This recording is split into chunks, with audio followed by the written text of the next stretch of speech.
Guys, are you thinking about buying a vacant lot? Today, we're going to give you a couple strategies to really help with that vacant lot shopping. You better get fired up.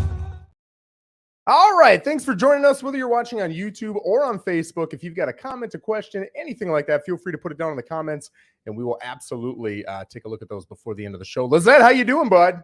I'm awesome. How are you, Joe? You are awesome. I'm awesome too, man. I'm fired up every Monday. Mondays just energize me. You know what I'm saying? Yeah, for sure. So we're talking vacant lots today. I want to talk a little bit first about kind of the timeline, right? I know you've done a lot of new construction. I've done some new construction.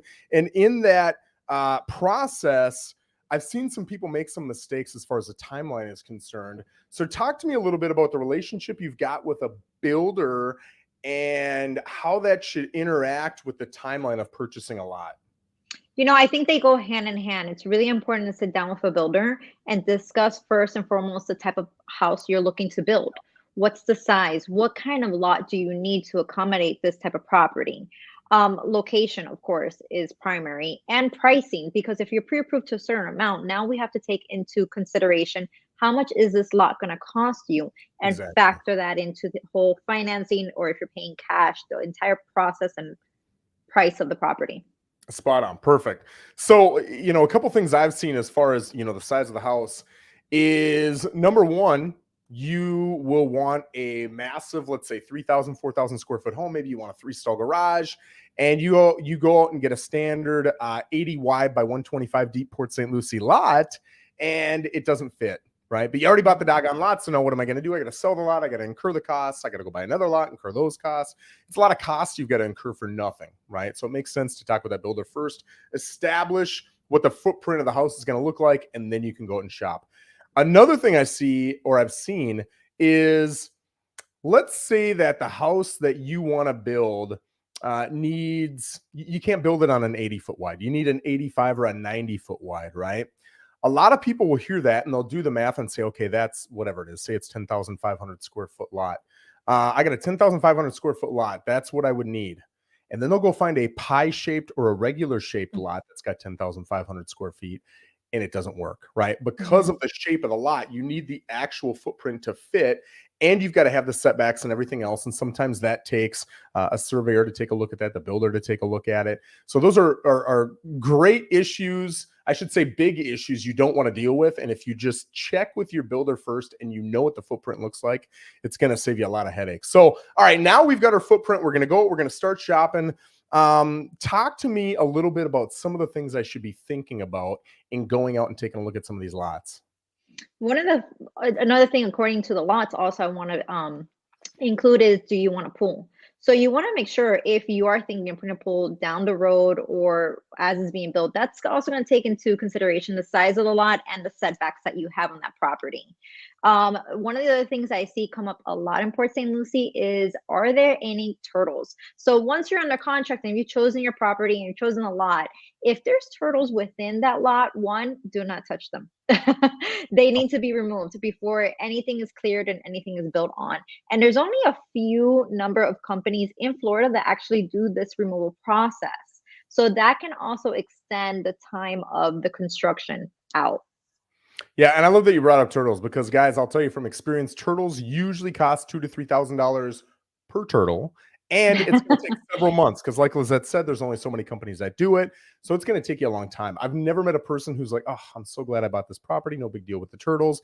Everybody hates the fact that they got a piece of property with turtles. So absolutely get that checked first. And the way to do that is, you can either have a company come out and check it out before you put an offer in, or you can put an offer in that has a contingency that allows you to come in and check for things like turtles, right? Usually most land offers are going to have a 10 to 15 day due diligence period where you're able to go and seek those things out. So that's a great point that you bring up. I'll tell you, digging into prices a little bit right now in Port St. Lucie, and there's going to be exceptions to every rule, right? But I would say 85, 90% of vacant lots in Port St. Lucie that are your typical 80 wide by 125 deep, they're not like, let's go on the lower end, right? They're not on a Rosen or Port St. Lucie Boulevard or, a bigger road like that, detracting from the value. But they're also not corner lots. They're not on a reserve. They're not on a piece of water. or a canal or something like that. It's just a normal, typical interior 80 by 125 lot. Those lots tend to go for $78,000 to $90,000, right? And if you look, I would say 85-90% of sales in the last maybe 90 days, that's exactly where they're at. So that's what you're going to spend. If you're thinking, oh, I'm going to go out and get one for 75, I wouldn't say you couldn't, but I would say it's either going to have some sort of issue with it, right? It's on a busy road, or it's next to somebody who's got, 13 rusty pickups out front or something, or you're just probably not going to do it. And here's the reason. There are investors and builders. Every single time I list a lot, I've instantly got 5-10 offers from builders and investors, and they're gonna be $3,000 to $10,000 under what our list price is every single time. Every single time. And that's assuming we're at market. If we're 20 over, well, then maybe they're going to be, 25 under, but they're going to be 3 to 10 under market value. So if you're going to get that, you're competing with every big name builder who's paying cash and has, little to no contingencies. It's going to be challenging, right? If you're looking at a home that is on a corner lot, or it is on a reserve, it is on a canal, and I'm not talking about the big, beautiful canal where, you can't throw a baseball across it. I'm talking about a canal where you could probably walk across it because it's that shallow, right? Sometimes it's maybe even dry. Those lots tend to go for 85 to 120, maybe 125, if you've got something really special about it, depending upon the neighborhood it in, what the aesthetics of the neighborhood look like, and how badly that buyer wants it. In my opinion, Lissette, I'd love to hear what you think. I think a lot of people will pump money into their house, right? They'll spend an extra $10,000 on whatever kitchen upgrades they want, and 15 grand on an outdoor kitchen, and an extra 12 grand on chrome molding. But I don't see a lot of people going, at least proportionately, going after that amazing lot. And I'll tell you the difference between an amazing lot in Port St. Lucie and one of the lots in the $78,000 to $90,000 range is maybe $10,000, $15,000. And that's a huge difference when it comes to privacy, when it comes to the setting, when it comes to the oohs and ahs that you hear from people who come over, your setbacks, your ability to do a lot of different things on your lots, the neighborhood, the aesthetics, the value, right? Which future value will go up even more. So for me, I think if you've got the money to purchase a vacant lot, you absolutely should go after something that you just love and cannot live without. What do you think of that, Lissette? I couldn't agree more. I think the whole process of choosing the lot is one of the most important factors in the new construction process. There's so many features that you could add on to your property later on after the fact, change, upgrade. The lot, your location is not one of them. So that's really not where you want to be cheap and say, hey, if I could save 5 grand and be on a different block, that's maybe not so nice as if I spend an additional 5 or 10. You're going to regret at the end. I remember when I was shopping for our property, I searched and searched and I was not happy. I just wanted pristine, nice and new. So the only option I had was buy new construction in a new construction community and then choose my lot from there. And that worked out perfect for us. It's exactly what we wanted. But be picky, because this is one of those decisions you can't change down the road. Yeah. And guys, when you're shopping, I'm going to say new construction, right? I'm going a little bit above and beyond the title of the video here, but when you're shopping new construction, there are 3 basic types of new construction that you're going to get, right? You're either going to get what's called a spec. It's a home that's already been built. Maybe it's the model, it's, whatever. And it doesn't have to fully be completed, but a spec, that builder's already committed to completing that home, whether you buy it or not, right? They're committed to completing that home. They might be on day 1, they might be finished. But you're getting that lot. That is the lot you're getting.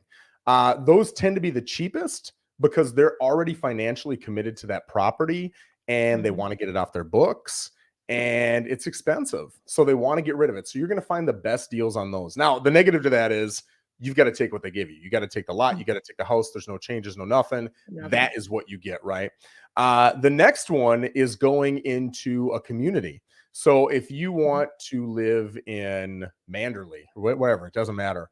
You're going to go in there and they're going to say, hey, we've got these 4 lots available. Maybe they've even got a schedule where they say we bring out 4 new lots every 3 weeks. Here's next week, 3 weeks from now is 4. Here's the 3 weeks from then, 4 lots, whatever. And there might even be a waiting list, and there might be a lottery, and there might be a million different things that they do to say who gets these lots, right? But you are going to be in that community and you have to be with their lots. You can't go out and pick any other lot you want. You have to be right there, because those are the lots that they have all of their contractors working on. Their roofers, their flooring guys, their cabinet guys, all these different guys. They're all in that little concentrated area working on whatever those 4 homes are, getting them going, right? And then the third kind, this is when you really see the custom builders. And this, in my opinion, is if you're looking for that home for life, the home you're probably never going to leave. You want to fall in love with it. You don't mind spending a couple extra bucks on it to make sure it fits what you want. That's where literally, if you come to a Grand Construction or any of these builders that are fully custom, you can choose any lot you want. And as long as you're within their market and an area that they'll build, you can pick any lot you want. The cool thing about that is right now, I don't have the MLS up, but I'll tell you right now, well, I'm going to pull it up while you're talking. I'll let you talk for a little bit, but I want to pull it up and show people how many vacant lots there are in Port St. Lucie. Right now, I would guess there's going to be 200 to 300. But talk a little bit more about that, and let me pull up and see what we've got here. So, just going back to the lots within the communities, some of the decisions you're going to have to make is, do you want a lot on the cul-de-sac or not? And these are going to come with a premium. So you may have to pay additional $5,000, $10,000, sometimes $20,000 additional because you're on the cul-de-sac. This. Right, exactly. To have the premium or on the lake. But all that is just also adding value to your future property as well. Exactly. So those, I would say if being on the cul-de-sac is big, really consider it. So I'm coming in right now and I am looking at vacant land. I'm going to punch in Port St. Lucie. What's your guess? How many lots do you think there'll be? 200. Let's say 286. Okay. And I'm even going to go a little bit. Can I do it? Yeah, I'm going to look at residential only. Okay, there's 372, but if I go into single family detached, there are, 287. That was a pretty good guess. So there's 287 lots, right? So the cool thing about working with a custom builder, you can't do this with a production builder.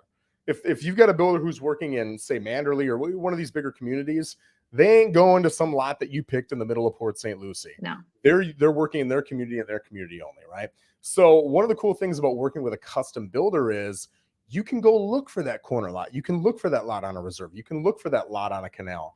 And when you find it and you fall in love with it, you can work with that individual seller who's not necessarily, and in fact, most cases isn't, a builder, right? So now you can go get the lot of your dreams and boom, you've got 287 choices, not 4 that come out every 3 weeks and you got to be on a waiting list, right? So for me, that's why I love working with a custom builder. For me, if I'm going to spend that amount of money on not just a home, but an asset that's going to build my wealth, I want to make that asset something that people are going to drool over when I'm ready to go sell it. Yeah. And also adding to that, you have 286 options, but also if you have a good realtor working for you, you've got a lot more options, because we're going to go ahead and start researching some of the properties that you may be interested in that are not for sale and see if we could bring any offers to those sellers and snag you that property that you really want, but it's not listed. Great point. So here's an example, right? You're up in Torino and you want to be off Torino Parkway, 2-3 blocks, and you want to Torino Park. Let's say there's 300 homes up there, or lots. I don't know how many lots there are. It would literally take us maybe a day to call all of those lots. And listen, if I know that I can find someone who's not on the market, we can get you the price we want, we can make you happy, I can get a new construction home, I'm absolutely going to put the time and an effort to do that. So guys, if you're finding that your realtor just isn't putting in that effort, they're not going that extra mile, reach out to another realtor, and Lissette and I will absolutely work with you and do that extra work. That's a great point. Well, guys, I appreciate you joining us. Lissette, did you have anything you wanted to add to that? No, it's an exciting process. And, starting with the lot is one of the most important factors, again, with new construction, and just take your time and choose the right property. Yeah, it's my favorite process of everything that we do. It is the most fun from beginning to end to see someone take a dream that they have, something that they're thinking about, both in the area, the lot, and in the house, and then put it all together over a 10 to 12 month span.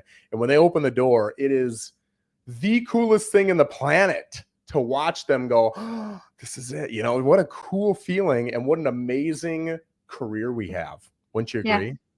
I love it. I can't imagine doing anything else. Yeah.